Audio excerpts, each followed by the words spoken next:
Queridos amigos, luz do mundo e sal da terra, bom dia, boa tarde, boa noite.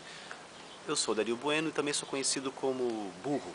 Fui vereador em Jacareí, cidade do interior do estado de São Paulo. Aqui, com a barba e o cabelo crescendo até dia 15 de novembro, em homenagem a Antônio Conselheiro, líder do povoado de Canudos, que foi oprimido e massacrado por um governo do Brasil na época, sem a inspiração do Espírito Santo, sem a comunhão com os ensinamentos de Jesus. Então vamos aí, homenageando um povo que é símbolo da nossa nação, um povo forte, que são os sertanejos da região de Canudos. A gente precisa saber, e a Boa Nova nos traz, é que quem pratica a verdade se aproxima da luz. Isso é importante, porque ser discípulo de Jesus não é uma coisa somente contemplativa, é uma questão de prática. E embora a gente não saiba muito bem o que é verdade, mas a verdade é aquilo que está diante dos nossos olhos. Mas não só isso, conforme a gente vai praticando, nossa percepção aumenta e a gente vai conhecendo mais coisas, e a gente vai se aproximando da luz. Mas para que isso aconteça, a gente não pode estar comprometido com segredos, a gente não pode estar comprometido com a mentira. A gente tem que se afastar da mentira. Então, embora a verdade ela seja assim, cada vez se ampliando diante dos nossos olhos, a gente vai nos livrando dos erros que a gente, por desinformação, por má orientação, a gente acaba estando sujeito. Então, assim, a prática da verdade. Então, uma coisa que é importante a gente dizer é que a ciência e a religião, não existe conflito nesse ponto.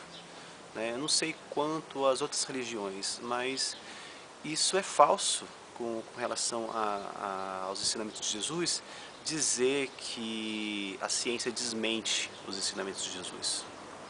Não. A Boa Nova, ela nos diz que a gente precisa praticar a verdade. E a ciência é uma grande ferramenta para que a gente conheça cada vez mais as coisas. E se você pega Aristóteles, que é um grande pensador, você pega Augusto Comte, outro grande pensador, eles nos dizem que a maior ciência de todas é a política. E tudo isso que a gente estuda, geografia, história, biologia, química, física, matemática, engenharia, tecnologia, informática, tudo assim, só tem uma função: nos capacitar para cuidarmos do destino nosso e das pessoas que estão na nossa comunidade, na nossa nação, então, assim, no nosso mundo. E a gente tem uma responsabilidade administrativa sobre tudo isso, que a gente precisa assumir. E quanto mais a gente se qualifica, mais temos condições de praticar a boa política e, através dela, trazer a felicidade que todos nós almejamos.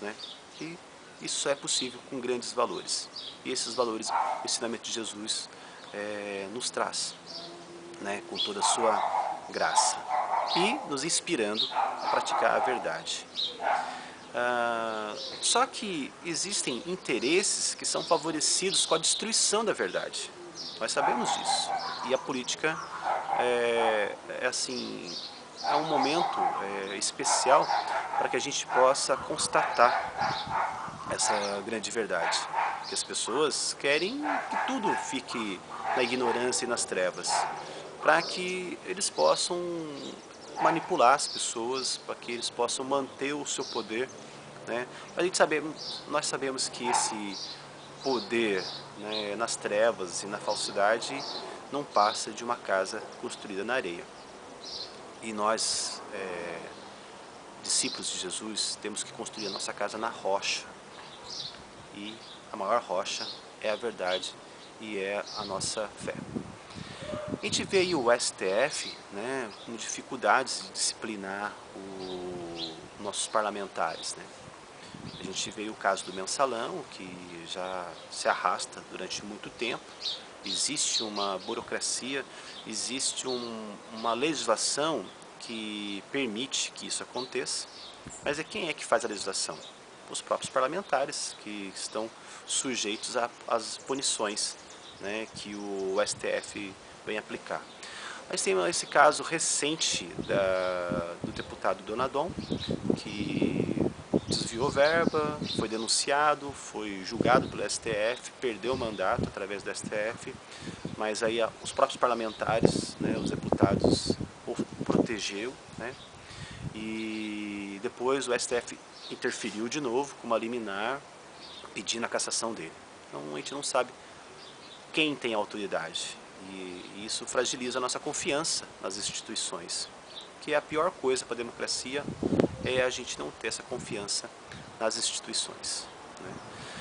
Mas a gente vê as coisas assim, mas a gente também, por falta de praticar a verdade, nós não conseguimos nos proteger, nós não conseguimos dar um destino melhor para a nossa nação.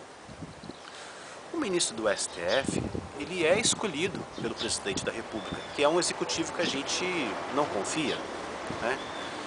A gente vê, depois disso, dele ser indicado pelo executivo, o nome do ministro do STF ele tem que ser aprovado pelo Senado, que também é um legislativo que a gente também não confia. Então, o ministro do STF, ele é resultado da decisão, da escolha de um executivo que a gente não confia e de um legislativo que a gente não confia. Então, como é que a gente vai confiar nos ministros do STF? Fica difícil, né? A gente vê aí o belíssimo exemplo de probidade do ministro Joaquim Barbosa, mas isso aí, um caso tão especial, né? Assim, e existem outros ministros também com bastante dignidade, mas isso foge um pouco da regra, porque isso aí é resultado da nossa oração. A gente tem que orar cada vez mais, né, para que o Espírito Santo possa iluminar essas mentalidades, né? Então, assim, olha, né, e a gente fica esperando que o judiciário resolva as coisas. Assim, é tão ilógico a gente entregar as coisas assim, né, transferir essa responsabilidade para o judiciário, né? Então a gente não pode fazer isso, a gente tem que decidir. Um presidente da República ele só pode ser eleito se ele for filiado a um partido. Um senador só pode ser eleito se ele for filiado a um partido. E os partidos estão todos vazios, estão na mão de pessoas com interesses econômicos, né, escusos, inconfessáveis, né, querendo prejudicar todo mundo para que eles possam se beneficiar. Os partidos políticos, as cúpulas partidárias estão na mão de pessoas comprometidas com a destruição da verdade. E nós devemos participar dos partidos políticos para que a gente possa iluminá-los, para que a gente possa sanear suas deficiências, para que a gente possa escolher bons candidatos. Esses bons candidatos vão decidir a nossa felicidade, né? Porque, assim, a verdade é que muitas coisas são passageiras e algumas coisas são permanentes. Decidir, saber o que é passageiro, o que é transitório e o que é permanente, né, a gente só vai conseguir isso com inspiração do Espírito Santo, por meio da oração e pela prática da verdade, né? O discípulo de Jesus não pode permanecer na ignorância, não pode se omitir nas suas decisões. Então, a gente vê aí, a gente precisa cuidar do nosso país, do nosso destino. Caris Caeleteia para todos vocês.